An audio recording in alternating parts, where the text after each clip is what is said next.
しいほど光り出した白い闇切り裂く翼になれ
liwanag at kadiliman. Para sa akin? Oo. Kasi matagal ko na itong iniisip. Ikaw na talagang lalaking para sa akin, Daisuke. Ha? Talaga? Oo. Kaya simula ngayon, palagi tayo pagluluto ng baon. Ito, Sobrang sarap! Sobrang sarap ng luto mo, Risa! Talaga? Ikaw lang kasi nasa isip ko habang hinahanda ko yan eh. Kaya special yan. Salamat, Risa! So, mas nagawa mo na rin. Ang galing-galing ko talaga. Napaka-pogi pa. Simula ngayon, hindi na kita pakakawalan, Risa. Sa akin ka na lang, ha? Ang saya ko. At sa akin ka rin lang, Daisuke.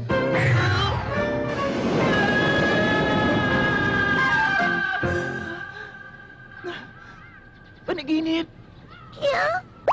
Kill. Sorry kung natakot ka dahil sa akin, With. Kill. Pero bakit pati yung Satoshi yun kasali na sa panaginip ko? Manhid ka pala eh. Ha? Ang totoo, may gusto sa'yo si Satoshi. Ha? Kaya sa akin na lang si Risa. Ano ba pinagsasabi mo? Imposible mangyari yun. Hindi ako gusto ni Satoshi. Tumigil ka! Sa akin si Risa! Tumahimik ka! Ayos ka lang ba? Masyado ka naman seryoso dyan. Pero, napakamalihim ni Satoshi. Bakit kaya siya ganun? Kill? Sinasabi ko na nga ba tama ang kutok ko? May gusto din sa akin si Dark. Alam mo kung bakit? Muntik na kami maghalikan kagabi. Pero kahit hindi na tuloy, okay lang. Hindi mo pinagsabihan ako patungkol sa mga lalaking tulad niya. Basta ang tawag ganyan siya sa lahat ng babaeng makilala niya. Ano naman sa'yo, Rico? Baka naman nagsiselos ka lang. Tumigil ka nga! Bakit naman ako magsiselos? Walang friend na lalaking yon. Uwiin mo ang sinabi mo. Bakit ang sungit-sungit mo kay Dark?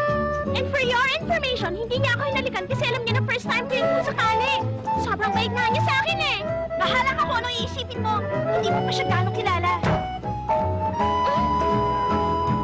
Anong ibig niya sabihin doon?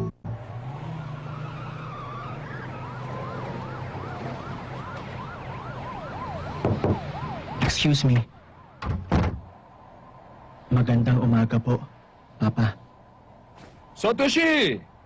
Mabuti naman at gising ka na. Namiss kita, anak, ha? Sorry kung kailangan mag-isa ka lang dito, ha? Pero pag nahuli mo si Dart, magkakasama na rin tayo. Ang sakit. Sumasakit siya, Papa.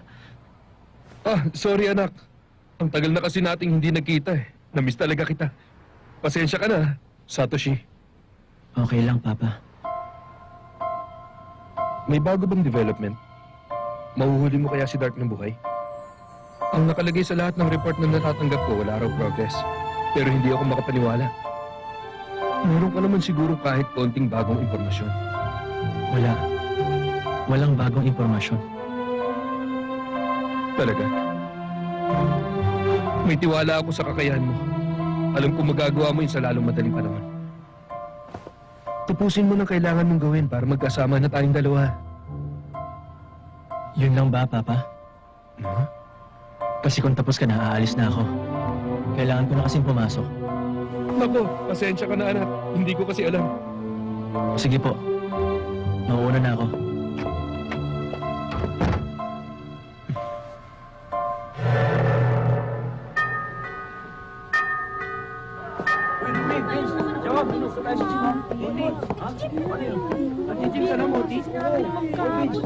Nandun si Satoshi nga. Satoshi, kumusta na ang pakiramdam mo? At bakit? Bakit ka mo? Para kasing hindi ka okay ng mga nakaraang araw eh. O sige, mabuti naman, okay ka na. Bilisan natin, malapit na mag-bell.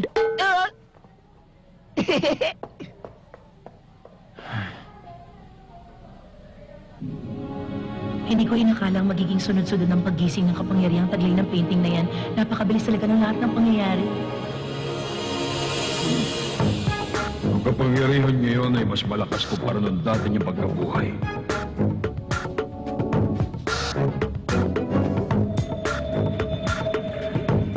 Ang may puting pakpak.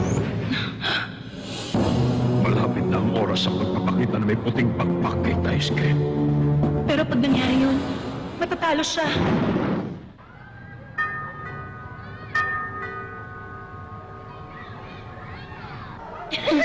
Sige na, ibigay na natin. O sige. Excuse me.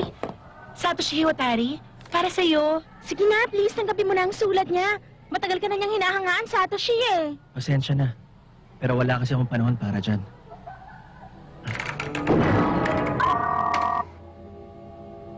Ang galing niya. Natapos siya ng high school at nag-aral sa abroad nung 8 years old siya. At graduate siya bilang valedictorian sa Lagoon University nung 13 siya.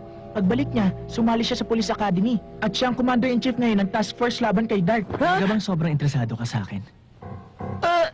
Ikaw pala, Satoshi! Sobrang seryoso ka sa pagbabasa mo tungkol sa akin hindi mo man lang napansin na papalapit na pala ako sa'yo. Kasi ang akala ko naila ko yung pintuan kanina eh. Marunong din ako sumurpresa, pero hindi kasing galing mo. Andiyan ka lang pala eh! Ano bang ginagawa mo dyan, Daisuke? Kanina pa ako hanap ng hanap sa iyo eh. Bakit, Risa? May ipagagawa ka sa akin, hindi ba? Pasensya na talaga, Satoshi, pero mauuna na ako. Tara, Risa. Eto! Ha? Para sa akin? Oo! Kasi matagal ko na itong iniisip. Ikaw na talaga ang lalaking para sa akin, Daisuke. Ganitong-ganito yung panaginip ko. Masarap ang dala niyang pagkain para sa akin. Sige na. Sumubo ka na. Okay, salamat sa pagkain. Ano? Masarap?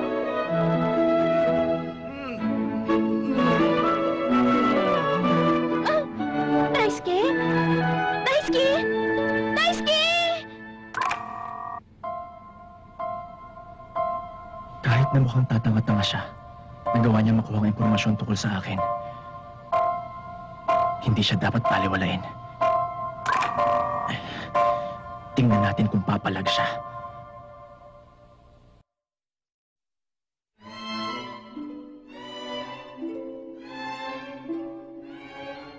Sorry, Daisuke. Hindi kasi ako marunong magluto eh. Hindi! Magsarap nga eh! Huwag mo akong lokohin! Susubukan ko na lang magluto nun uli. Tikman mo para sa akin, ha? Ha? Promise, pag-aaralan ko magluto ng masarap. Sa umaga, sa tanghali, sa gabi, magluluto ka para lang ma-perfect ang pagluluto ng masarap. Hindi na kailangan, Risa. Ang totoo, ang problema yung sikmura ko eh. Hindi yung niluto mo. Masarap naman talaga yung pagkain eh. Hindi totoo yan. Ang totoo, gusto ko kasi ipagluto si Dark Angel. Kaya gusto ko matuto, kasi gusto ko ipagluto ng masasarap na pagkain si Dark. Daisuke? Daisuke! Okay lang ako. Sigurado ka? Oo. Sige. Gusto ko ipagluto ng masasarap na pagkain si Dark! Para kay Dark! Para kay Dark! Ha? Okay ka lang, Satoshi? Oo, ayos lang ako. Ako nang bahalang magbuhat ng kalahati. Sige, malaking tulong na rin yun. Salamat, Daisuke.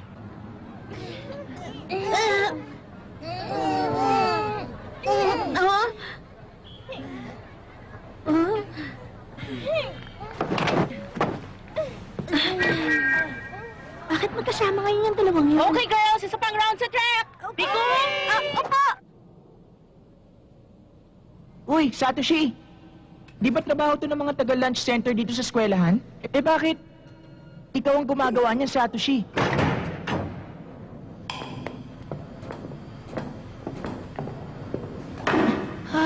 Sobrang lamig naman dito sa loob, grabe. Minus 20 degrees Celsius kasi ang temperature. Ang pinto! Bali, wala lang yan. Totalak ng pintuan. Ha? Nag-malfunction siguro ang locking mechanism ng pinto. Saklolo! Saklolo, tulungan niyo kami! Buksan niyo tong pinto! Saklolo! Isa pang problema, walang makakarinig sa atin. Walang nagpupunta sa banda rito ng ganitong oras. May susubukan akong gawin. Ayaw! Mas mabuti siguro mag-isip na lang tayo ng ibang paraan. Bakit ayaw? Nagagawa ko naman yung dati ah. Daisuke! 20 degrees below freezing. Sa sobrang lamig, mamamanhid na tayo. Ganun na nga ang mangyayari kung tatayo lang tayo dito. Alam ko na! Ano kaya kung magtatakbo tayo, tapos mag-isip na rin tayo ng paraan kung paano makalabas? Hindi natin pwedeng gawin yun. Pag napasukan ng malamig na hangin ang katawan natin, tapos na tayo. Pero siguro kung nandito si Dark Angel, walang kahirap-hirap siya makakataka sa kwartong to. Hindi ba? Daisuke? ha? Anong ibig mong sabihin? Wala lang. Bigla ko lang naisip ang bagay na yun. Hililin lang niya ako para magpalitan niyo ako. Hindi pwede. Pero paano kung inahalang ang paraan? Kawawang mamang na bata. Ang kabaitan niya natapos sa kanya. Kailangan lang. Huwag muna! Huwag muna ngayon! Ano nangyari sa'yo, Satoshi? Ayos ka lang ba? Ang lamig! Satoshi! Nagdududa na ako sa'yo, ha? Daisuke, ilabas mo na ang litrato ni Risa. Kung magpapalitan niyo ka, akong bahala sa mokong na yan. At ako na rin ang bahalang gumawa ng paraan para makalabas ka na rito. Ayoko. Masyadong violente yun. Pero mag-iingat ka sa kanya, Daisuke. Unti-unti nang lumalakas ang kapangyarihan niya. Kapangyarihan? Nino? Sorry. Nakakahiya ang nakikita mo. Ha? Wala yun. Okay ka lang? Oo. Nararamdaman kaya nila na magkalapit lang sila. Pero kahit na, hindi maaari. Okay lang ba sa'yo kung ganito muna tayo? Ang lamig kasi.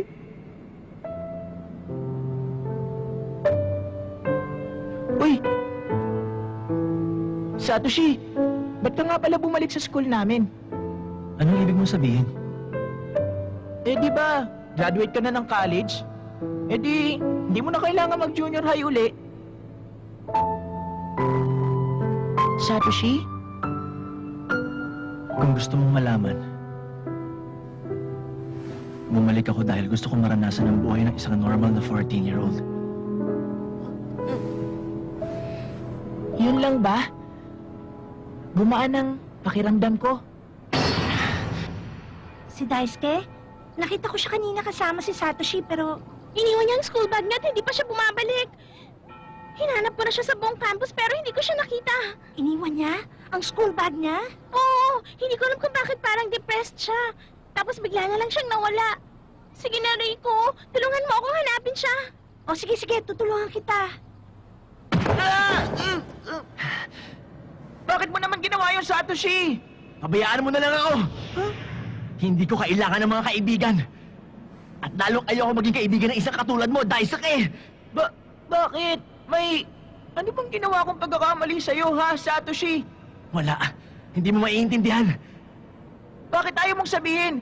Ikaw naman tong laging kumakausap sa akin, Bakit ngayon ayaw mong magsalita dyan? Ibig sabihin, hindi mo alam na tayong dalawa eh. Satoshi! Huwag ka lalapit!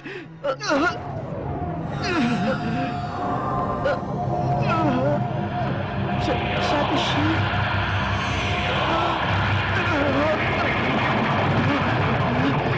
Huwag mo siya lalapitan. Pero...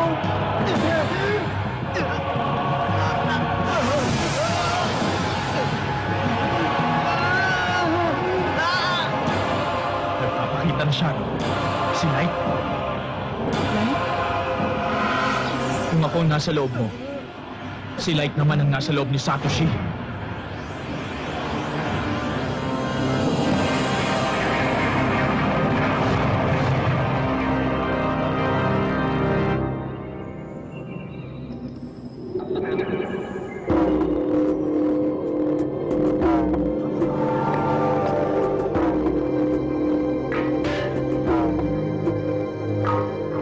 Si Light? Ay, si Satoshi din? Kumusta ka naman, bata? Ikinagagala kong makita ka ulit. Wait na Dark. Alam niyang nasa loob kita, Dark? Tama ka. Kung ako ang kadiliman, siya naman ang liwanag. Wala nang panahon para ipaliwanag ko pa sa'yo ang lahat. Daisuke, kailangan mo nang magpalit anyo! Okay.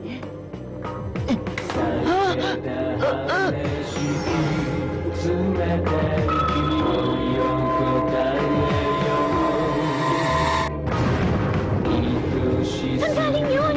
Nanggaling sa gym yung ingay. Nasa storage room sila dalawa. Lagot, nakalakaw mga pinto.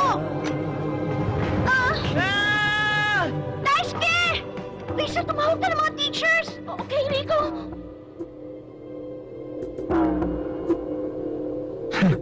Wala na akong balak na makita uli ang iyong pagmumukha, Dark. Hoy, putla! Pasensya ka na kung na-disappoint kita, ha?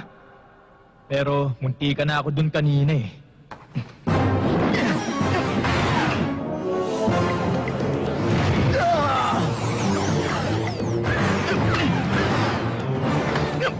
Ang yabang talaga ng isang to, Light! Tatapusin ko ang tamer mo! Okay lang ba yun? Walang kaso sa akin yun. Malapit ko na namang angkinin ng katawang ito. Konting hintay na lang. Ang sama mo pa rin kahit na parang anghel yung mukha mo.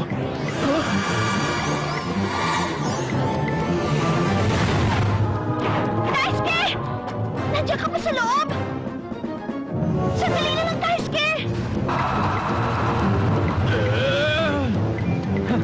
Yan ang Dark na kilala ko. Tumigil ka!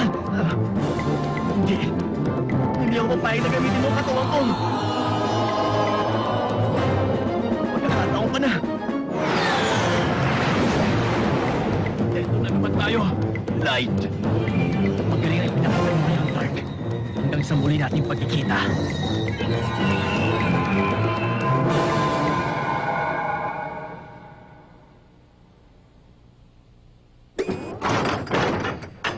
Daisuke! Daisuke, anong nangyari sa'yo? Andito na kami, Daisuke!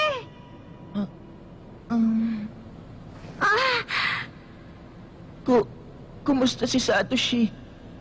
May konting sugat yung likod niya. Pero hindi masyadong malubha. Buti.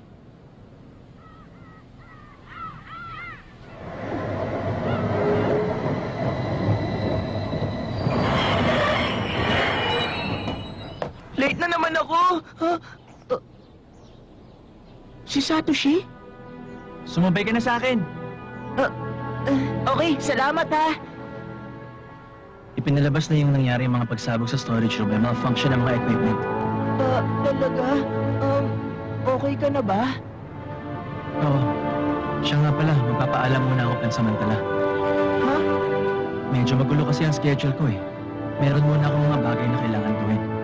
At saka, para sa kabutihan natin, mas mabuti sigurong lumayo muna tayo ngayon sa isa't isa. Ha? Ibig sabihin,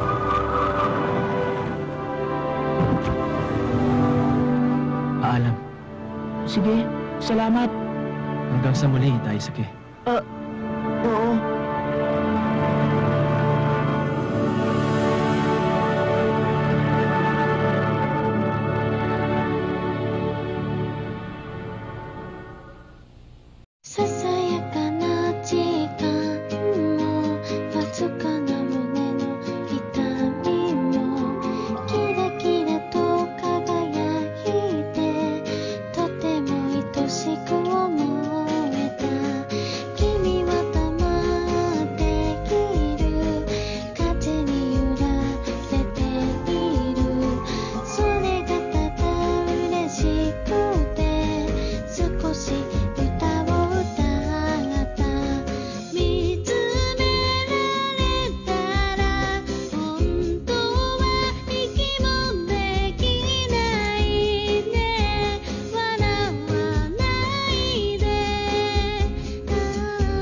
I'm Risa. I'm Riku. Together we are... What should we call ourselves? We don't need a group name. You're cold. We're a group of cute twins, aren't we? Who are you talking about? We better just read the title now. Double Cooking. See? We matched perfectly. That's kind of disturbing. We have a little time, so I'll do an impersonation. Hey, Risa, that's enough. Who are you impersonating? You know who